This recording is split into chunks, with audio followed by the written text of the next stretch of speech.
இன்றைக்கு நான் இந்த சால மீன் இருக்குல்ல, சால மீனில் சொதி வைக்க போகிறேன். நிறைய சால மீன் போட்டு நல்லா புளிக்க ஒரு சொதி வைக்க போகிறேன். இப்போ வேறுங்க பச்சை மிளகாயாக போடுறோம், கொஞ்சம் நிறைய தான் போடுறேன். இப்போ கருவேப்பிலையும் நிறையவே சின்ன வெங்காயம் போடுறோம், சின்ன வெங்காயம். அப்போ தான் டேஸ்டே. சால மீன் இந்த மீன் சரியான விட்டமின் இருக்குது, சரியான சத்துக்கள் நிரம்பி இருக்கு, சரியான சத்துக்கள் நிறைஞ்சிருக்கு. அப்போ நீங்கள் பிள்ளைகள் முள்ளு தான் நான் சாப்பிட மாட்டேன்னா அப்போ நீங்கள் என்ன செய்யணும், இப்படி சொதியாக வச்சு கொடுத்தா அந்த சொதி உடம்புல போனாலும் அது உடம்புல சேர்ந்தானே. அதனால தான் நான் இப்படி சொதியன்னு சொல்லலாம், புளியவியல்னு சொல்லலாம். புளியவியலுக்கு பால் விட தேவையில்லை, இதுக்கு நான் பால் விட போகிறேன்.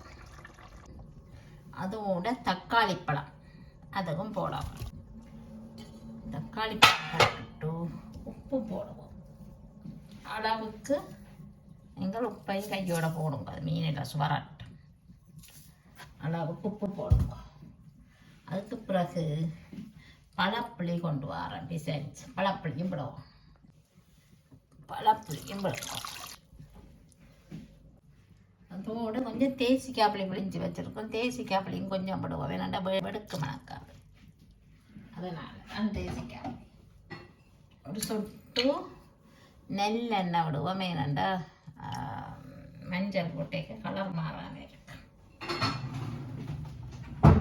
அதுக்கு மஞ்சள் போடுவோம். போட்டாச்சு, அடுப்பை போட்டுட்டு மூடி அவிய விடுவோம். அதுக்கப்புறம் என்னென்னு பார்ப்போம். ஒருக்கா திறந்து பார்ப்போம். அந்த சொதி எப்படி நல்லா அவிஞ்சு கொண்டு வர மீன் தானே, அதனால கரண்டிய கறி அளவுக்கு தரும் இருக்கும். இல்லை மீன் எல்லாம் பிரிஞ்சுவோம், இப்படி இப்படி இரண்டுவோம். இதற்கு நாங்கள் பால் விடுவோம், நல்ல தேங்காய் பால் விடுவோம், கட்டி தேங்காய் பாலாக விடுவோம்.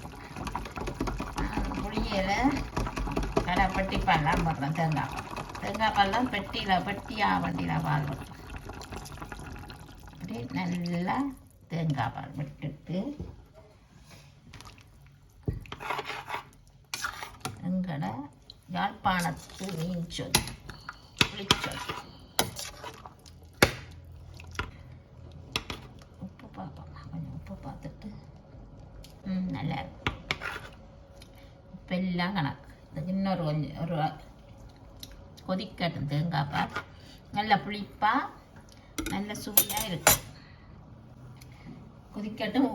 இதுக்கு ஒரு கொஞ்சம் நச்சீரகமும் மிளகும் குத்தி போட்டு போடணும், குத்தி கொண்டு வா. இதுக்கு நச்சீரகமும் மிளகும் கொஞ்சம் போடுவோம்.